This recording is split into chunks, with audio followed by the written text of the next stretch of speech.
Good morning, good morning. This is Angela. Welcome to the City of Healing, where the city resides within. And it is a beautiful Wednesday morning. I was born on a Wednesday. And it's a rainy day, and I love rainy days, so peaceful, as I mentioned before. But I just wanted to come forth once again to do another car chronicle video share, and just let you know just a little bit about myself, and just do a brief share in hopes that it will help someone, and even myself when I look back on it later on. And I never talked about this subject before, but I feel, in looking at a video by one of my favorite YouTubers and mentors, Lisa Marie Gibson. Yesterday, her video was about Black women, menopause, and suicide.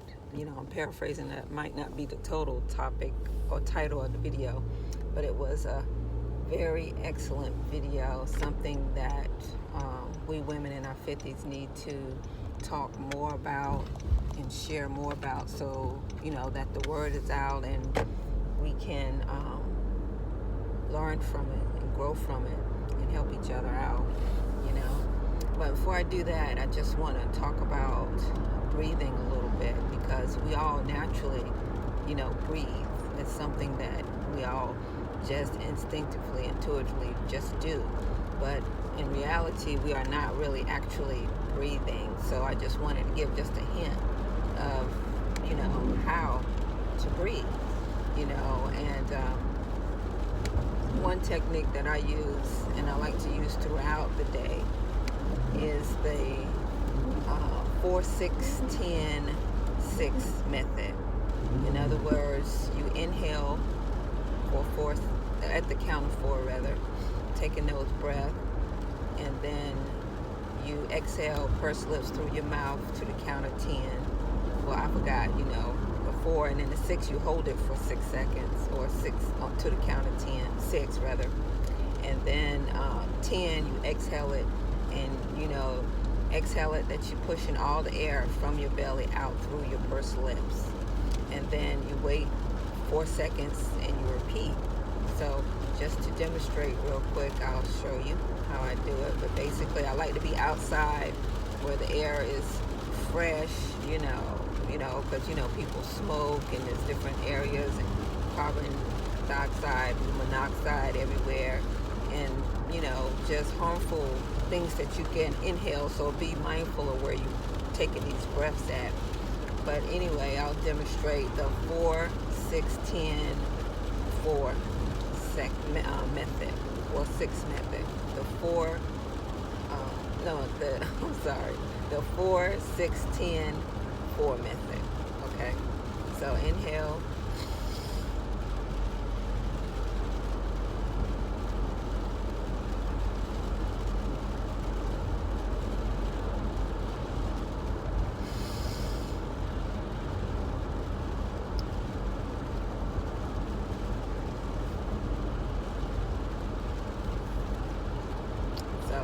that's it. That's to demonstrate just one method of breathing to make sure you're getting in good air, holding it in so that oxygen gets to your blood cells all over your body, and you exhale and getting rid of all of those toxins, and then giving yourself a break in between. So I just wanted to share that briefly. I hope that was helpful. And also, just do that throughout the day. I was telling someone gave me some good advice of setting my alarm to doing it every hour if you have to. But nowadays I don't really have to do that. It's just instinctively. If I'm walking, if I'm outside, I'm just doing it. Even in the car, it's just good to remember. But if you have to set your alarm, we can make use of a phone, especially if you keep your phone on you a lot, which I don't usually keep my phone on me a lot. Even when I'm going for walks during the day, I don't, especially if I'm at work, I don't take my phone with me all the time. But I wanted to touch on the video by one of my mentors that I even got a chance to meet once or twice before, and she talked about menopause, Black black women in suicide. And basically, I'll just share briefly my experience. Is that I believe I started, when I was about 48. Yeah, I was about 48, and my menses, or my menstruation, was very irregular and very hairy. Very heavy at times, spotty at times, non-existent at times, and it was just chaotic menstruation. And I did go to my doctor once because I thought I was bleeding to death, and she did confirm that I was going through menopause. And also wanted to mention, some of the symptoms in between there and where I am now is that, I was having all of these symptoms, such as palpitations and anxiety and panic attacks. And I wouldn't say I had mood swings. I'm basically the same all the time, basically. I do get a little irritated at times, but it's not really significant. It's my norm. Also, I notice now more with my personality, less to tolerate, especially from significant others. Anything, I'd rather just be by myself, but most of the time I'm by myself by choice anyway. But I'm enjoying being by myself more now, getting in touch with myself, not tolerating anything from a significant other if it's not for my best and highest good, and also if I'm not bringing forth, the best and highest good for the other person as well. So I don't know if that's part of maturity or the menopause.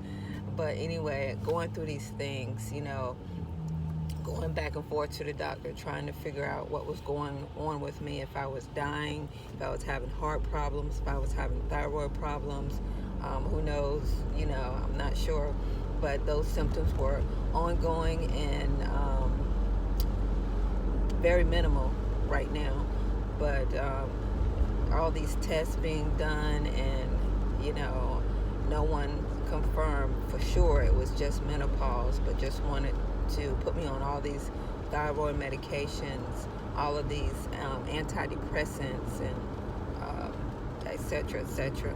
I did not take any hormones. I did not want to take any of those, and still to this day, basically, I'm not on any medicine.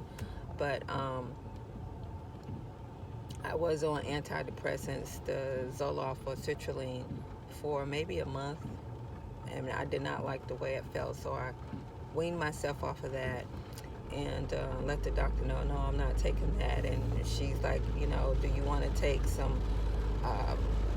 thyroid medicine to help you with these symptoms, with palpitations and increased heart rate, etc., etc. And I did not do that as well. I just basically treated the symptoms with Clonopin and things of that nature. And basically, that didn't really treat the symptoms because it was already over, and it did not stop the symptoms when they were over or when they were ongoing, like the heart palpitations.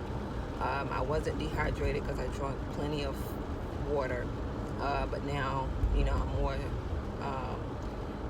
committed with making sure I get the amount of water on board, but not overdoing it.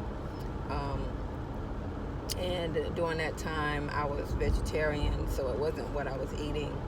And then I started eating meat at one point, specifically chicken, and I had all this cystic acne, which is gratefully gone now, and I very get minimal acne right now at this point in my life. And it was basically just a rough time. And still now I'm having some symptoms. Like now I have the dizziness, which is one of the signs of postmenopausal.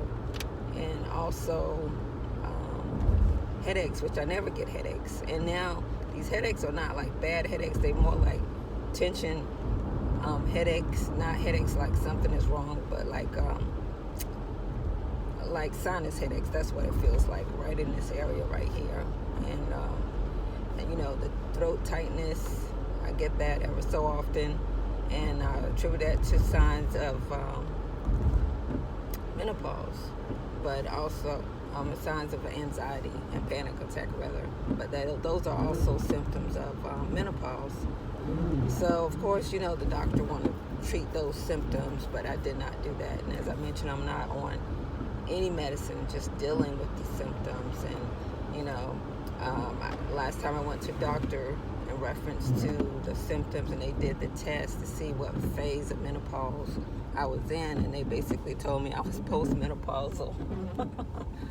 And this was at age 50. So and meanwhile the symptoms are not as bad as they were, but they still present, and I'm just dealing with it, making sure I consume a very good diet, make sure I include my superfoods like my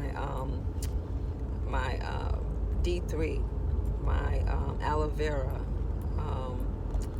my complex B vitamins, as well as the foods. I do take in supplements.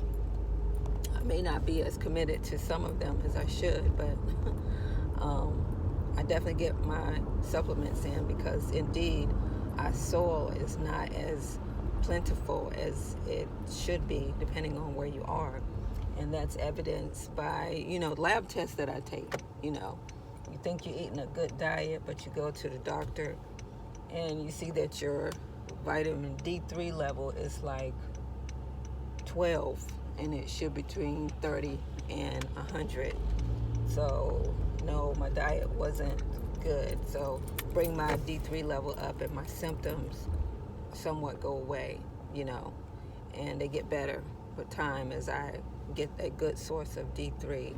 Also, my probiotics, now I'm eating more probiotic foods versus taking the supplement, and making sure I don't consume as much sugar, So these are the type of things we need to start talking about, and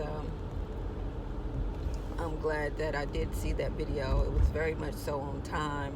I haven't thought about suicide. Well, the only reason I've thought about suicide is thinking like this: why would I consider suicide?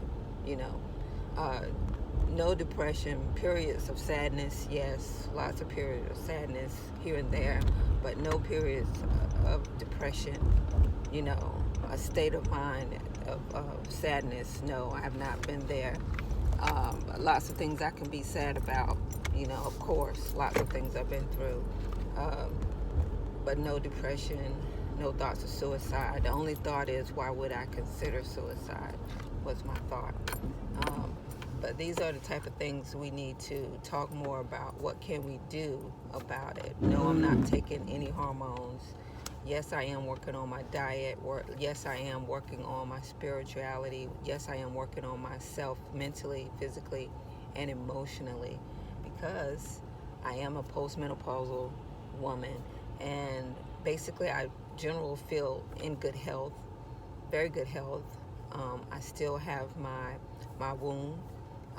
I have not had any issues with fibroids, no chronic yeast infections, unless I'm taking in a high sugar diet, specifically with fruit for some reason. Me and fruit, if I overconsume fruit, it doesn't like me like that. But basically, working on myself, seeing what works for me, and staying away from the conventional medicine has been very helpful. And having a strong and working on my spirituality and yoga and meditation has been very helpful. Anyway, I just wanted to come forth and just talk about it. Menopause, my life, and how I'm getting over and making myself better and ready for this next phase of my life, to make it even much better.